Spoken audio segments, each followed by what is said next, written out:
Hello, happy Solstice. So I'm recording this, I'll put this out there on Solstice. This is the shortest day of the year. So blessings on these long dark nights.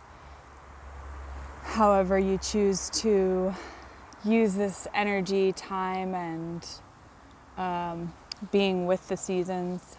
I'm in the Northern Hemisphere. I understand the global South is often ignored in certain ways, and so just acknowledging that it's not the shortest day for everybody.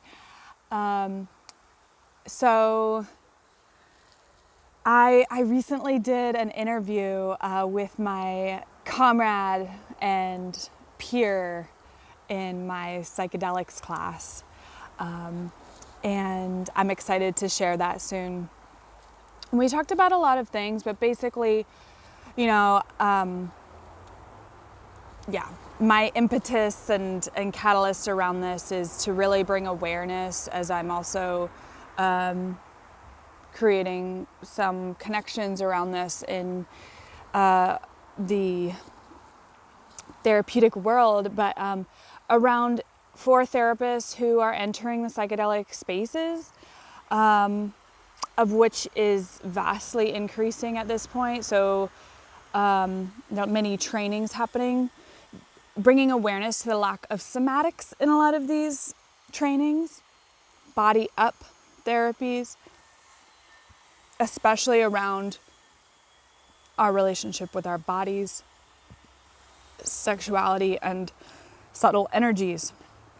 Because there are therapists out there facilitating or holding space or advertising themselves who have very little experience, actually. They might be required to do one or actually zero. It's a controversial thing. That's a whole other subject. But just naming that we, people, all of us who have been socialized in the dominant culture of the United States of America, are generally not socialized to be walking around in touch with our pelvic floor or the rest of our bodies fully embodied. I'm just kind of giving, I don't know if that feels extreme, but just naming that our being connected to our pelvic floor does not mean sexual anything inherently, but just to name that as a complete connection. So when we're making decisions or moving throughout the day, we're connected to our whole bodies. This is not something most of us are taught, actually, or, and for those who are, I'm so grateful that you exist and very happy for you that that's how you were taught by your caretakers or parents. However, not the case for most of us. I know, not for me. So just naming that, especially in lieu of certain schools, like the School of Consciousness Medicine that is no longer existing because of boundary transgressions between practitioners and students. Same in 2019 with the MAPS clinical trials. So these things, ought not to be happening, creating more harm. And I do think that the organizations are responsible because, this is a whole social shift, though, where we're needing to address the fact that we're not addressing our sexuality so that we don't continue harm, abuse of power. So moving on, I just wanted to name that and give a little shout out. Please check out, the new psychonaut, Steve Beale, Beale, from London. His vlog and blog, and if you want to tune in to what's happening with the Psychedelics Today Vital program, which I highly recommend. It is the most comprehensive psychedelic training that exists yet. We're the first cohorts. So yeah, I'm just happy to share that we did this interview last week, and keep an eye out for that. I was a bit nervous. I've only done a couple interviews before that, so definitely a little bit nervous. I'm more comfortable out here by the creek in my backyard. But anyways, just new to the interview thing. So I wanted to name something though, because this medical model meeting psychedelics, an inherently boundary dissolving experience, meets an inherently overly boundaried, rigid medical system. So one thing, boundaries are great. We need boundaries. We need boundaries in all aspects of our lives, SECTS, so that we can be in authentic, healthy relationships. Highlighting authenticity. So two main points here that weren't explicitly extracted in the interview is that we have a lot of structural boundaries within the professional realms and in our lives, like in relationships, there's like assumed boundaries so that we don't have to go into the nitty-gritty of, working on our inner stuff. Also, in the larger social infrastructure, a lot of the boundaries we have enable our society from dealing with vestigial remnants of patriarchy, of white supremacy, of sexism, and other issues of oppression. So, for example, therapists with their clients, you can read the protocols. Don't have sexual contact with your client. Contact will only happen upon request. So what if a person's core issues are the fact that they cannot ask for what they need? How are they going to ask, for what they need if their problem is not being able to ask for what they need, if they need their hand held or a hug or something? The fact that therapists are technically not allowed to touch their clients at all, really, besides maybe a casual hug or I don't know. Every state's different, but anyways, just overly rigid boundaries. Yeah, as most people know who work in the mental health realm know, professionals, even with boards, supervising them, cross boundaries, maps clinical trials, and those people are off the map. Hence the need for transformative justice so that people don't just disappear. Where are they now? Who are they interacting with now? We can hold people accountable with love and consideration that we are all socialized from power abuse of power structures, excuse me. So instead of overly rigid assumed boundaries, what if we, there needs to be boundaries, of course, in any professional relationship. But for example, the sex positive coaching and practice that I have and I'm trained around, let's say someone was going through some deep processing. For example, let's say they were processing something from their younger self when they were a child.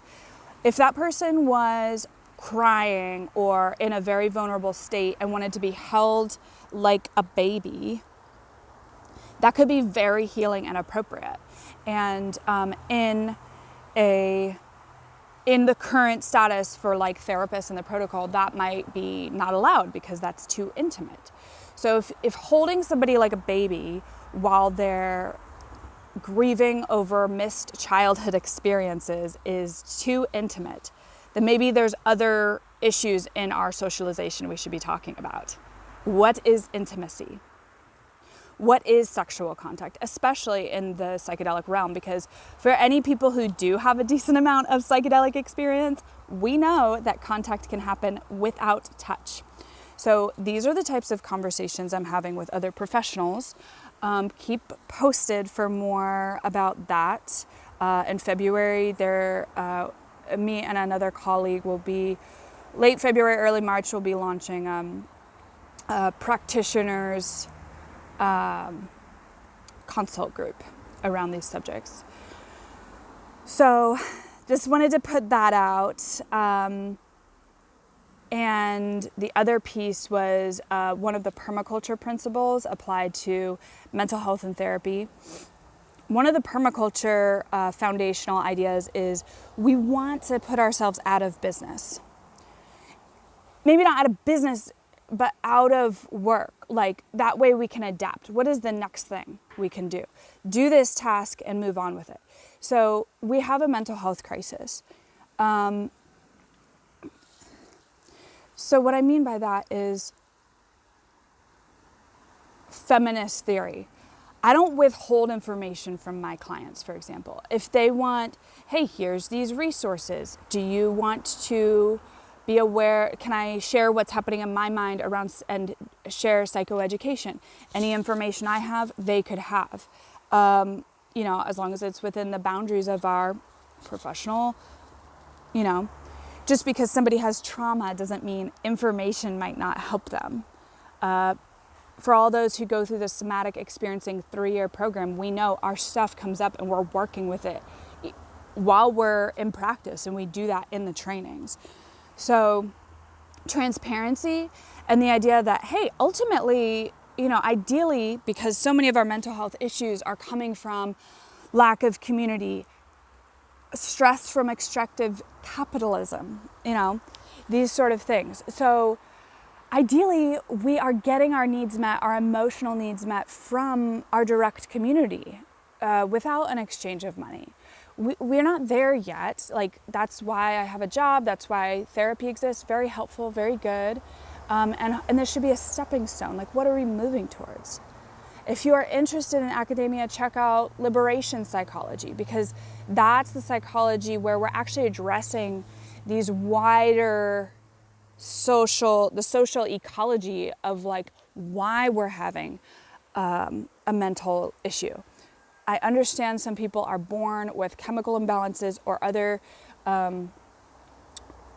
issues that they might need ongoing help with, and understanding that there's a time and a place for everybody, or there's appropriate place for pharmaceuticals, for Western meds, for acute support, and also what is the wider trajectory of our social ecology moving towards.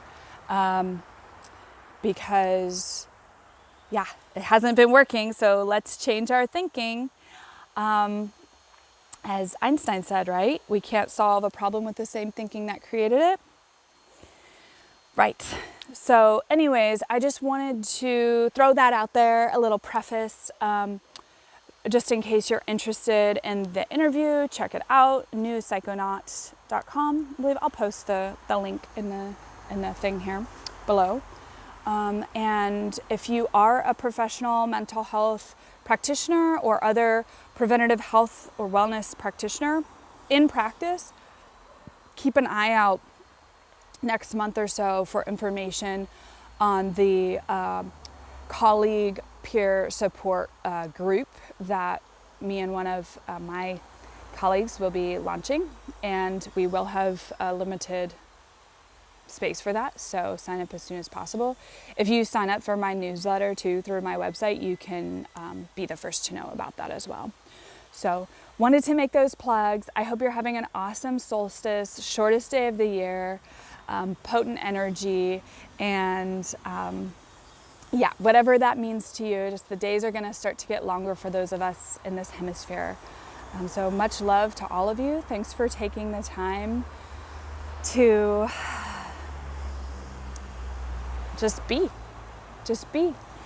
present with whatever's going on in your life today. It's very precious that we get to be alive here right now, and how can we make the most of it? And also no pressure. There's no one way that looks. So whatever you're up to, hope you're enjoying it, and blessed be well, take care, and thank you so much. Bye.